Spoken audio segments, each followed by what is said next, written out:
Hello, I'm Alex McLaren. I'm an actor and I've worked as a communications coach since 2002.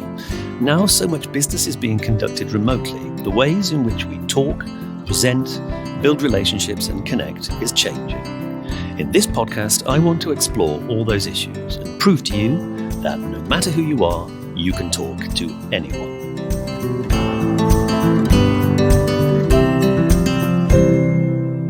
Hello and welcome to You Can Talk to Anyone, the podcast where we open the bonnet on our communications engine. I'm Alex McLaren. And I'm Tom Solinsky. And this week I wanted to talk about fags and booze and drugs, Tom.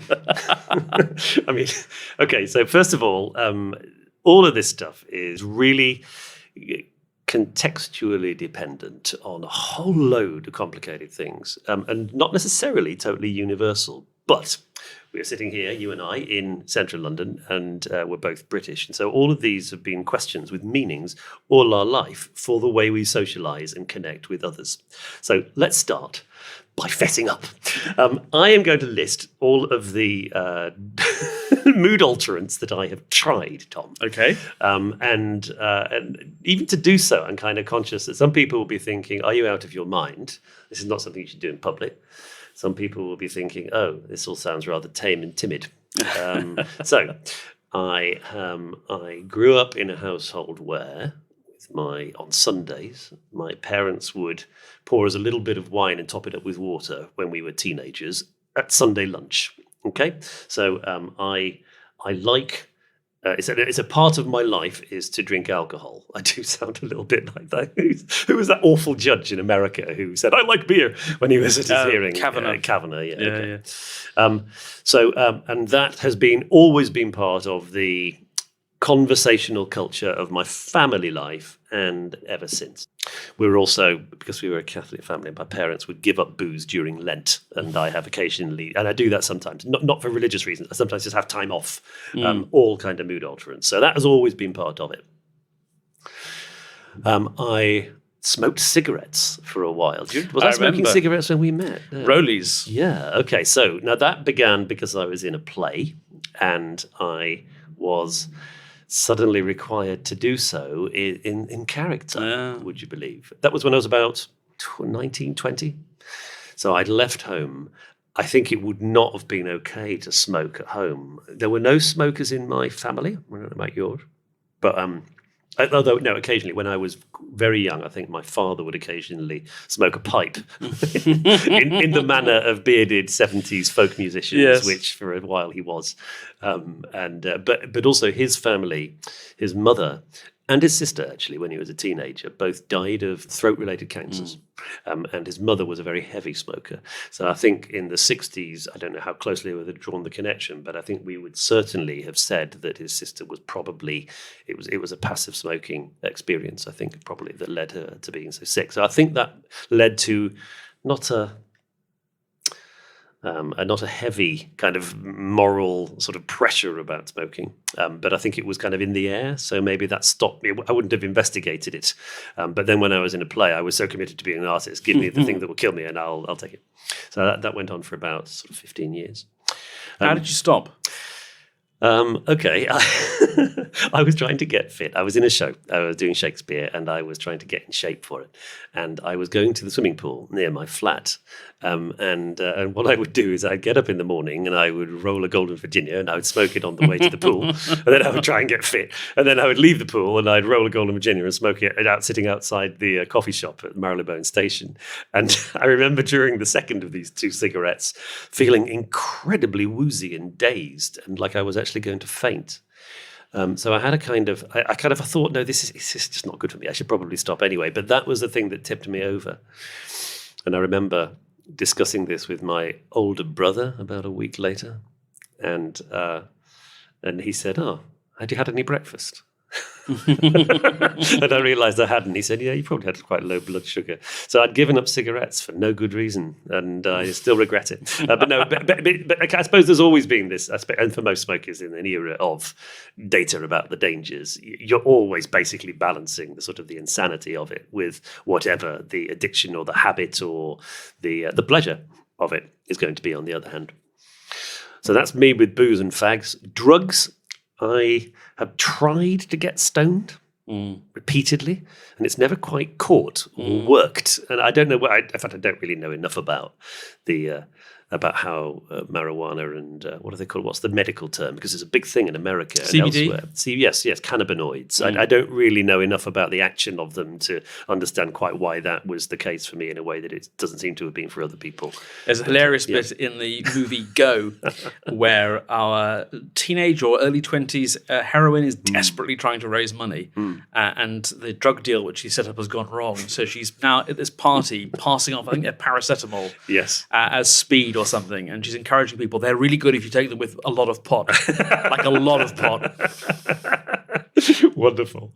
I mean, in any case, that was one that never really tried. And I wasn't really part of a kind of clubbing culture. So I've also, Ease and Whiz and all of the others, they have totally passed me by. I have never tried. I once went to a party, the door opened, and this tremendously, very lovely, friendly, kind, posh girl said, "Alex, come in. Come upstairs. Would you like some Charlie?" And I was like, well, it's only 7 o'clock. I think I'm probably okay. And I don't think I knew her well enough to want to jump in with that straight away. And the moment passed, I moved out of those circles. So it may be that some of our listeners are thinking, oh, that's already sort of way beyond my mood alterance. I also just suddenly realized that I'm leaving out caffeine. Yes. Which is a sort of, does have a kind of narcotic effect. And I find it very hard to not drink coffee. That's actually the one which feels like it's the hardest to give up when I have a month off, which I sometimes do. So that's me. I think there are two. I'll do that in a minute, but I think there are two different aspects here which it might be good to disentangle, because they're both about socializing, getting to know people, doing it together. Yes. And so on the one hand, there is the ritual. Yes. Would you like some tea? Yes. Let's go for a drink. Let's go outside for a fag. And then the other aspect is as you say, the mood alterance, that you will be, to a small or possibly to quite a large extent, a different person after 2 pints of beer than you were before you had them. Or half a pint. Or 1 pint. Yes. 4 different people over the course of that hour and a half. Yeah, that's true. It's funny. I also think that the third dimension is the sharing of the experience of changing because of what you're doing together. Like, I suppose a group of people who've got up very early to do physical work won't do it, particularly in the UK, guys, without having a cup of tea. And in my case, I mean, it's funny, the ritual in I suppose when I was living at home with my parents, we would all go down and people would make pots of tea at the Aga. In my family life now, it always begins at the crack of dawn, or sometimes before that, with early morning tea, which Zoe makes every time. Not because I'm bone idle, but because I can never get it right for her. She's unbelievably fussy, and so I get a free ride as far as early morning tea is concerned. Actually, she won't listen to this, but if she does, I mean, you know that it's not like that every day. Some days I do it. But there's the doing of those, of the going through that process together, I think is, and in fact, for some of the mood alterance, I guess, like for getting stoned together and handing round a spliff, which is shared in the way that cigarettes seldom are, is different as well. So if you want my CV, come on. It's not dissimilar to yours. Right. My parents would let us have a little glass of wine if everyone else was having it. Like, I think most people, when you're little, it tastes horrible and you don't understand what the grown-ups are doing, and then you gradually develop a taste for it. Cigarettes I was never tempted by. My dad was a GP, and he remembers that shift in thinking coming about, where why are people suddenly dying of lung cancer? What is causing this epidemic? We have no idea. And then over quite a short space of time, cigarettes, which no one had thought could possibly be the culprit, which sounds insane to us, but that was the case, being identified as the culprits. And he quit. I think he'd been smoking. Oh, right. So he'd been a smoker. Sorry, I didn't get that. He'd been a smoker. I think he'd been a kind of smoker just because that's what everybody was. He didn't have any particular enthusiasm for it. My mum even less so. And I think she'd already quit just because she didn't like it. But my dad had been quite a significant smoker, read the research, went, no, this is very bad, and stopped. Oh, it's very funny. In the 40s, you can see adverts saying your doctor recommends Craven Yes. A. I mean, it's kind of, which is absolutely mortifying, I suppose, to those doctors who were part of that generation. Okay, so that's. I know it did suddenly occur to me that kind of the history of that within our families, I think, may have quite a strong influence on our choices, even if there isn't a kind of a clear ban on it, like alcohol among Muslims, for example. So my grandparents, I learned, my mother's parents, were also smokers but long before I knew them, and it was their children that said you should stop this, and so they did. And then for about 2 years, I thought it would make me interesting at parties Yes. if I smoked cigars. Well, I mean, you weren't far wrong, Tom. But So for a while, I had a little humidor and various devices to preserve, maintain, cut, and enjoy cigars. And then the smoking ban came in. Yes. And then it seemed like a poor use of available resources. I didn't want to be stuck outside of the cold with the cigarette smokers. yeah, and that's a kind of that was partly an EU directive, partly, I guess, something that, I mean, all of the pubs, which used to be full of smoke, cinemas as well. I guess that happened prior to Planes long ago. with Yes. smoking and non-smoking sections. I remember I am old enough to have been on plays with smokers at the back. Okay, what else, Tom? I mean, how much LSD have you done? Coffee, but I've just never been interested in anything stronger. I've been at parties when people have been passing around spliffs, as you say. I've always just, if it's come to me, just passed it straight on. Yes. So I've definitely inhaled some. Yeah. Because how could you not? I've inhaled some just walking home through Camden, because sometimes how could you not?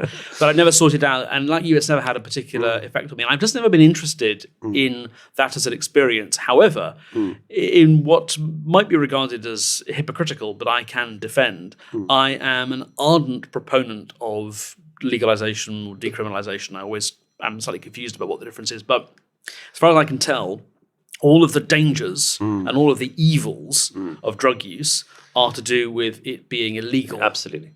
And almost none of it is to do with these actually being dangerous substances. Yeah, I mean, I remember it being a big, when I was about sort of 20, I think, Train Spotting came out, which was a kind of a window into a culture of heroin use. And again, forgive me, everybody, I don't want to claim to be expert, but it does look like a great way of treating heroin addicts is to basically give them heroin, which they then take. It's the in a safer, much safer environment. It's the illegality of heroin, which makes it so dangerous. Even giving them methadone tends not to work because methadone is just as addictive. Some people say more addictive. Yeah. Also, what drug addicts who are trying to get off heroin tend to do, if you give them methadone, is sell the methadone and buy heroin. Interesting.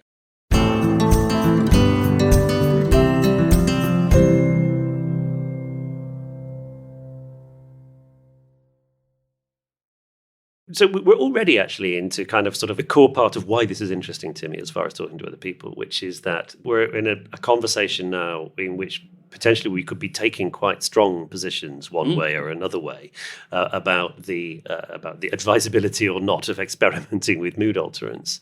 And sometimes it can come with almost like a sort of a puritanical or a moral stance, that, for example, okay, so one of my brothers has stopped drinking completely, and we saw the process of him making that change, and it for him had an absolutely colossal benefit. So if you have been a witness to addiction to alcohol and alcoholism, then you may very well have a very different perspective on the kind of the lightheartedness with which people pop open bottles of champagne or sort of rush to the bar for 3 more pints of beer. And so I think that emotional relationship to its place within our own lives, which can be rather different from its place within the culture. And what I think is definitely something which people listening to this should heed, if no one's told them this before, is by all means, if it's a social event, if you're buying a round, we've had a whole episode on the rules of the round, if you're passing around drinks, ask somebody if they would like a drink. And then if they say no, thank you, that is the end of the conversation. You don't have to interrogate them as to why. You don't have to pile social pressure on them to have a drink. You've asked the question and they've answered it. And the reason why not could be anything from just don't feel like it today. Not in the mood. To I have an enormous and incredibly painful history of alcoholism.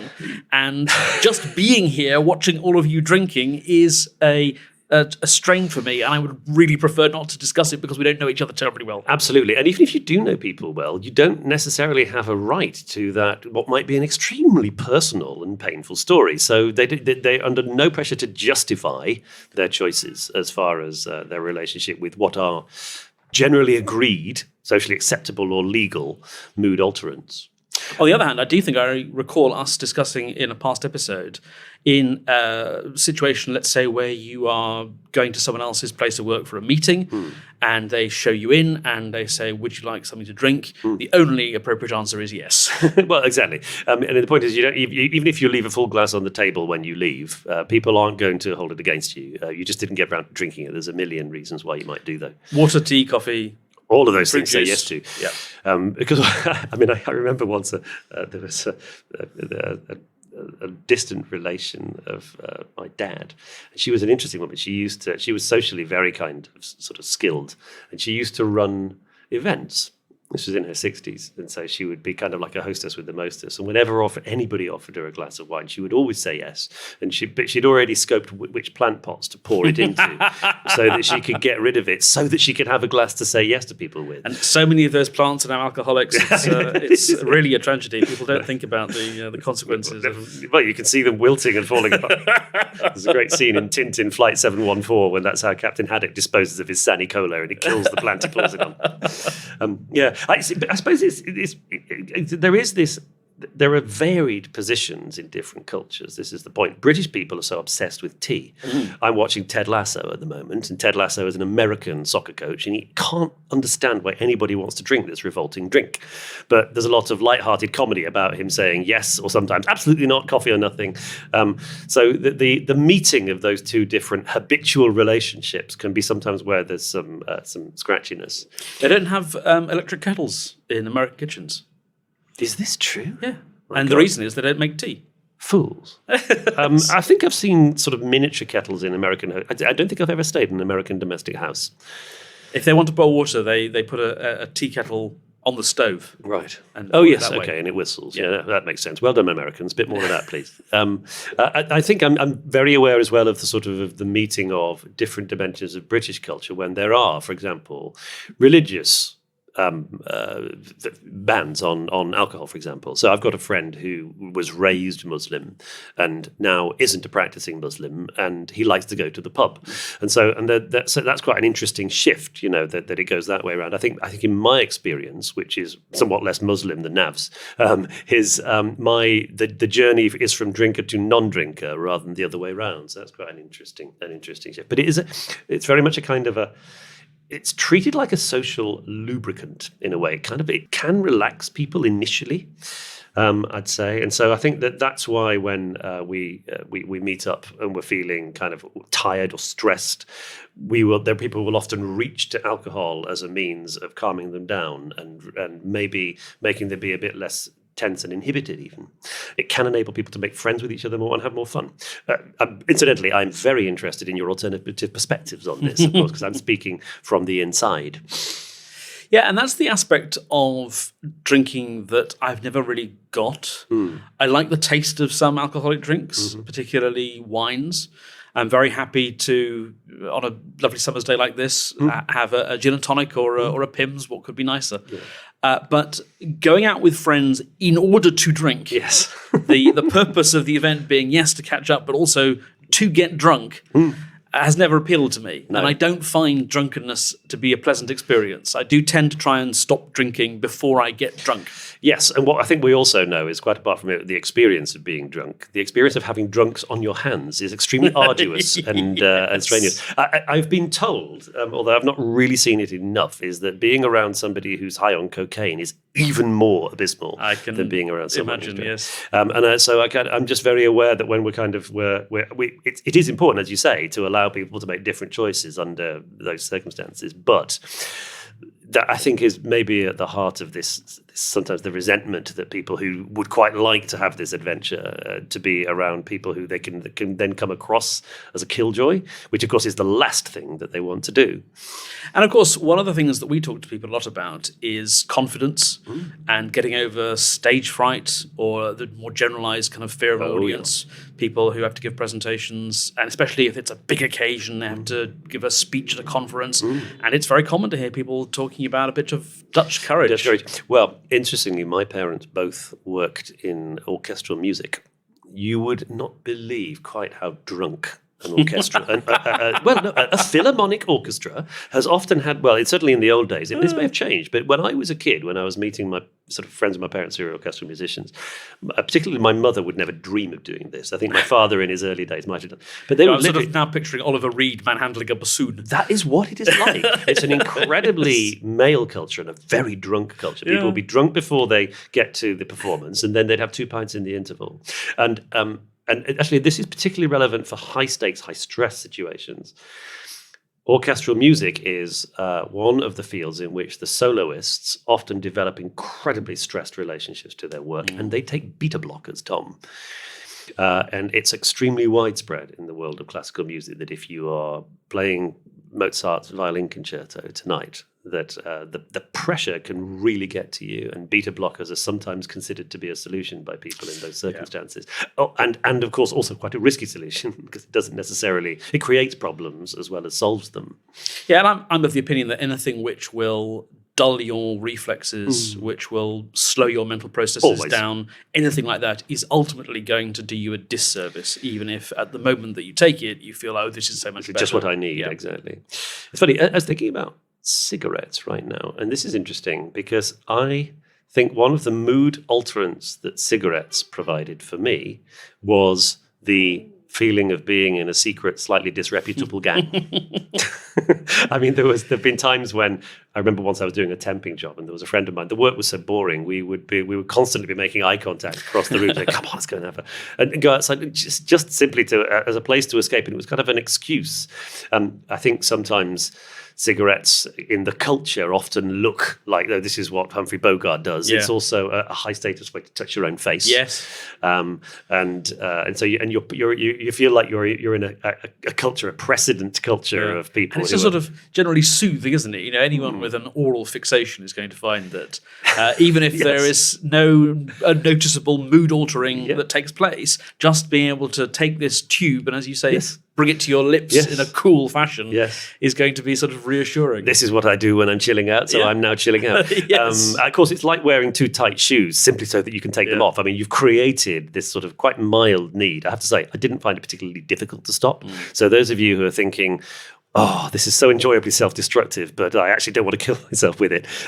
Trust me, it is very possible to quit it if you want to, and because the addiction is much milder than I'd say I'd find my addiction to caffeine was. Yeah, and I think a lot of people do find it's the habit, and especially before the smoking ban, it was the socialization. Yes, it's the getting together with that gang. That was the hard thing, rather than the chemical addiction, which I think you can get rid of in a few days.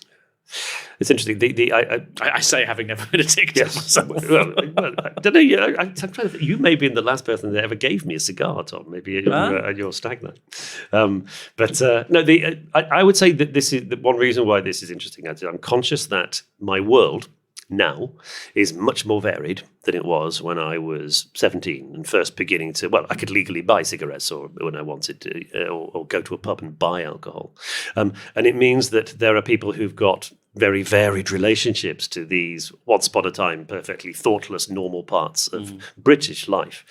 And so just like when I'm entertaining at my house with people coming around for dinner, I have to actually think, okay, there may be a range of different diets that I have to accommodate, some for medical reasons, cultural reasons, all sorts of habits that I need to think more broadly about whether I'm getting something which works with everybody. And that means, as well as offering people a bottle of wine, I have to have interesting rather than boring non-alcoholic alternatives. I have an ashtray Oh, really? in my house. Yeah, and I. What do you think of that? I have one on my patio. People don't ask to use it. I think I always the sending of people outside was to smoke was something that happened nationally all at once, and so but I've always been quite militant that if having a cigarette at my table was an important part of a way that my guest relaxed, I would put up with the smell, which would take 2 days to clear. It doesn't happen often enough for it to be a big problem anyway. But just making sure that I accommodate everybody else's needs, provided that everybody else is happy for other people to say yes or no, seemed to me to be an important part of being a good host. If you've got any thoughts about the various different mood alterants in your life, then please do get in touch with us and let us know. Particularly if you've taken umbrage or you think our positions are ill-informed, that perspective is incredibly valuable to us. So we're really intrigued, but particularly how all the mood alterants that we have in our various different cultural backgrounds contribute to the social talking to each other, which is the point of the podcast. So, if you're interested in the work that we do, which tends not to involve an enormous amount of drug taking, but never say never, then you can contact us. We do work with all sorts of organisations, big and small, on things like presentation skills, running better meetings, negotiating, and so on and so on. If there are themes you want us to tackle on the podcast, please drop me a line at alex@the-spontaneity-shop.com. Or I'm Tom at the-spontaneity-shop.com, or you can hit us up on Twitter at spontaneityshop. Thank you for listening, and goodbye. Cheerio. You have been listening to You Can Talk to Anyone with Alex McLaren and Tom Salinsky. The producer for The Spontaneity Shop was Tom Salinsky.